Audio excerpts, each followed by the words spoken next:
Many of the top sprinters from the Cape, Gauteng and KZN line up in the Golden Horse Sprint. With 45 entries and one of the highest ever received, there was both excitement and tension when the final field of just 16 was announced. So a lot of horses were eliminated, so there were obviously going to be a few tears and things like that. With 5 Grade 1 winners in the 17-horse field, let's take a closer look, starting at the top of the boards. Winner of 4 and having been placed 5 times from all 9 starts is race favourite Cosmic Highway. Having finished 3rd to double superlative in the Cape Guineas over 1600 metres, Dean Kannemeyer brought him back in trip to win the Kaya Stables Diadem Stakes over 1200 metres in February. He then appeared in champion season over the mile again in the World Sports Betting Guineas, finishing 4th to Zapatilis. He's doing well, it's a genuine horse. He does his work.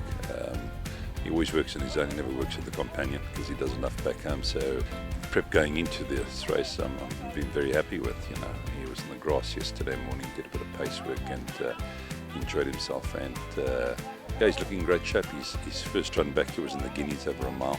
He quickened up very well. Just got beat around 4th right on top of him. He is a sprinter mile. I think pushing the miles is probably his maximum trip, but I do remember running him in Cape Town and then bringing him back to 1200 metres in the Diadem, which he won exceptionally well.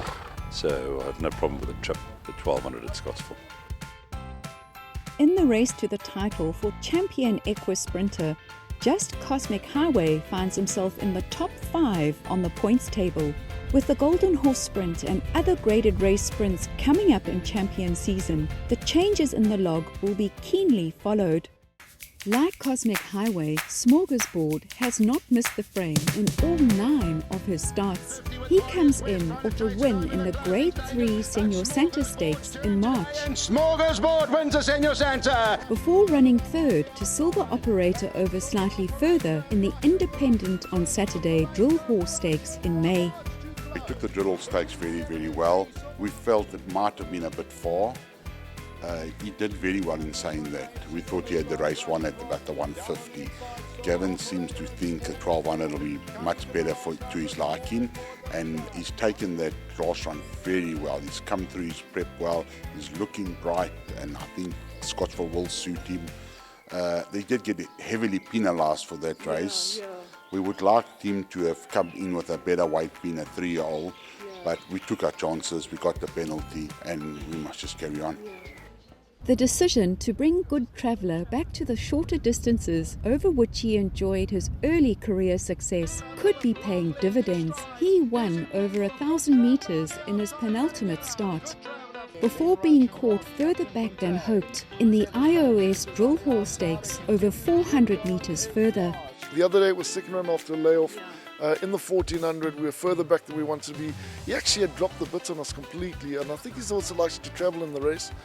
But honest to God, he is absolutely spot on. We watched a number of horses come up the hill, and so were other trainers galloping the horses. When he came up, everybody said, now that's a gallop. Since we're bringing back to the sprints, we're very happy. Don is super, super confident. I think it's going to be Don's last meeting in the country. He is emigrating to Australia, and he's got a suspension coming up. So wouldn't it be fitting to send him to Australia with a Group 1 winner? And we're well primed for this race, so we're excited. Battle Force won this race last year when carrying bottom weight, but he now has it all to do shouldering the maximum of 60 kgs.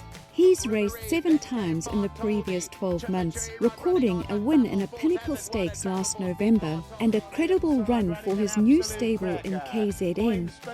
He ran in a Pinnacle where he got beaten 2.5 lengths. Had a good blow post-race. Has been back to Greyville to gallop since, and I think he's spot on for the weekend. Peter also saddles Ultra Magnus. Well, he's definitely not without a chance. He wears blinkers for the first time. He's been racing off a merit rating of 120 for a couple of years now, but they've dropped him now and he comes in with 57 down to a rating of 114, so don't leave him out. Since winning the Grade 3 WSB Merchants at the end of November last year, Elysian Chief looks to be regaining his form when finishing less than 3 lengths behind Master Archie in the Grade 1 computer form sprint in April. You know, he showed he can run at 4th in the computer form sprint. He lost a length or 2 at the gates. It wasn't the type of race he's used to. He's always used to be a horse that goes to the front and he takes from the front. The 2 bad runs that he had before the computer form sprint, that wasn't him. And we're expecting a big run of the horse as well. He's a very nice horse, can mix it with the best. A narrow second to Battle Force last year, Eden Rock will be out to make amends. So unfortunately last season his season was cut short after that race. He had a procedure on his hind leg and he's come back well. His first 2 runs I was happy with, and then I ran him in 1,000 meters to just keep him sharp, and that was probably a mistake. But his last run was very good. I think he's come on a lot with the run. I think he'll be in perfect condition to give a good account of himself on Saturday.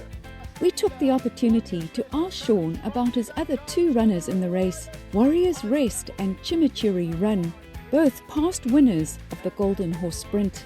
Warriors Rest, he's not an easy horse to catch right because he doesn't give away a lot at home, but I think he might have just been a bit rusty after that mile run in his last start.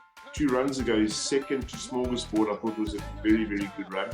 I think he's in good order. And Chimichurri Run? I thought his last run in the drill hall was eye-catching. He really finished the race off very strongly. It was quite a tough field, but he was low-flying late. He's certainly not out of it. I just feel that my horses come into the race really, really well weighted. Might be able one Group 1s, and that gives me quite a bit of confidence, especially knowing that all those Group 1 wins were at this course and distance. A horse who has yet to see HOLLYWOODbets Scottsville is Real Gone Kid. Having won a Pinnacle Stakes over 1,000 metres in January, Real Gone Kid then finished 5th to Bohica in the Cape Flying Championship before travelling to Gauteng for the computer form sprint, where he finished down the field. This horse is doing very well at home, and I think he's come along exceptionally well since the computer form sprint.